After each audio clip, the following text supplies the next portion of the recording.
उसके दोस्त उसको बहुत समझाते कि 25 पैसे की चाय जो कैंटीन में मिलती है तुम उसको छोड़कर ताज होटल में जाकर 50 रुपए की चाय पीते हो, इतना पैसा बर्बाद हो जाता है। एंजो फरारी को बेहद गुस्सा आया। उन्होंने कहा, एक किसान क्या जाने स्पोर्ट्स कार कैसी चलती है, तुम जाकर अपने ट्रैक्टर्स बनाओ, स्पोर्ट्स कार मैं बना लूंगा। ये कहानी 16 साल के एक लड़के की है जो कि पेट्रोल पंप पर काम करता था। उसको केवल 300 रुपए महीने के मिलते थे। बहुत ही सिंपल और सोबर लड़का और बहुत ही मेहनती था, लेकिन उसको एक अजीबोगरीब शौक था और वो था महंगे महंगे होटलों में जाकर चाय पीने का। उसको इस चीज का इतना शौक था कि वो अपनी आधी सैलरी चाय पीने पर खर्च कर देता था। उसके दोस्त उसको बहुत समझाते कि 25 पैसे की चाय जो कैंटीन में मिलती है तुम उसको छोड़कर ताज होटल में जाकर 50 रुपए की चाय पीते हो, इतना पैसा बर्बाद हो जाता है, तुम इसी पैसे को सेव करोगे तो फ्यूचर में तुम्हारे काम आएगा। बट वो लड़का किसी की नहीं सुनता था और ऐसे ही महंगे महंगे होटलों में जाकर चाय पीता।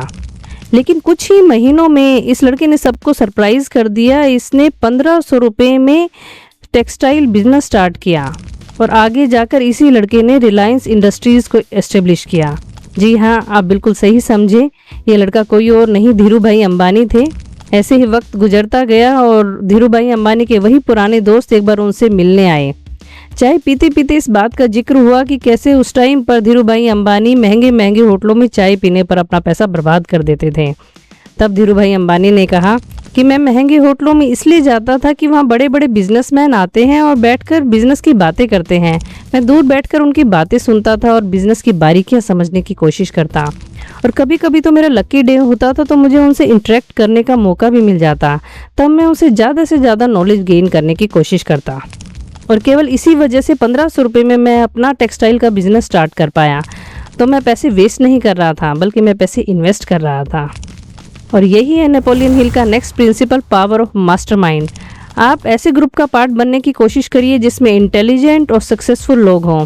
आप उनसे नॉलेज तो गेन करेंगे ही करेंगे, कुछ टाइम बाद आप उनके पॉजिटिव कैरेक्टरिस्टिक्स को भी अडेप्ट करना स्टार्ट कर देंगे। और ये कहावत तो आप सबने सुनी ही होगी कि अगर आपको अपना फ्यूचर जानना है तो एक बार अपने दोस्तों पर नज़र दौड़ा लीजिए।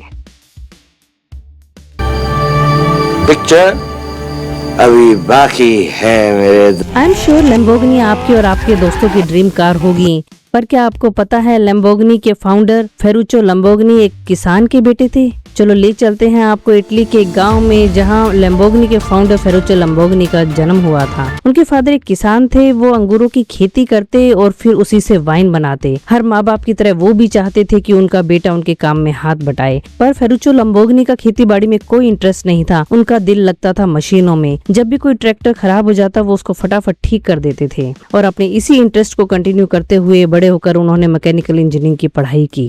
जिंदगी के बहुत उतार चढ़ाव के बाद उन्होंने ट्रैक्टर मैन्युफैक्चरिंग की कंपनी स्टार्ट की और वो बहुत ही सक्सेसफुल हुई। और फिर टाइम था अपने शौक पूरे करने का। फेरुचो लैम्बोर्गिनी को महंगी महंगी गाड़ियां खरीदने और चलाने का बहुत शौक था। उन्होंने मर्सिडीज, जगुआर और फरारी जैसी महंगी गाड़ियां खरीदी, पर वो फरारी से बहुत डिसअपॉइंटेड थे क्योंकि वो बार बार खराब हो जाती थी। क्योंकि वो एक मैकेनिक थे, उन्होंने एक दिन उस गाड़ी को खोलकर देखा तो पता लगा कि उसके क्लच में मेजर प्रॉब्लम है। यही बात बताने वो चले गए फरारी के फाउंडर एंजो फरारी के पास। और ये दिन न केवल फेरुचो लैम्बोर्गिनी के लिए बल्कि पूरे ऑटोमोबाइल इंडस्ट्री के लिए टर्निंग पॉइंट था, क्योंकि जब फेरुचो लैम्बोर्गिनी ने एंजो फरारी को क्लच की प्रॉब्लम के बारे में बताया और उसके एक दो सॉल्यूशंस भी उसको दिए तो एंजो फरारी को बेहद गुस्सा आया। उन्होंने कहा, एक किसान क्या जाने स्पोर्ट्स कार कैसी चलती है, तुम जाकर अपने ट्रैक्टर्स बनाओ, स्पोर्ट्स कार मैं बना लूंगा।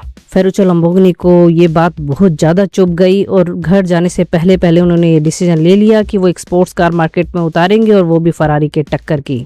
कुछ ही दिनों में उन्होंने स्पोर्ट्स कार बनाने की एक यूनिट स्टार्ट की और उसमें फरारी के 5 एम्प्लॉयज को भी हायर किया। उन्होंने एक प्रॉपर प्लान बनाया और स्टार्ट कर दिया स्पोर्ट्स कार बनाने का काम, और जल्दी ही उन्होंने मार्केट में मयूरा लैम्बोर्गिनी को उतारा, जिसने सुपर कार के वर्ड को हिलाकर रख दिया।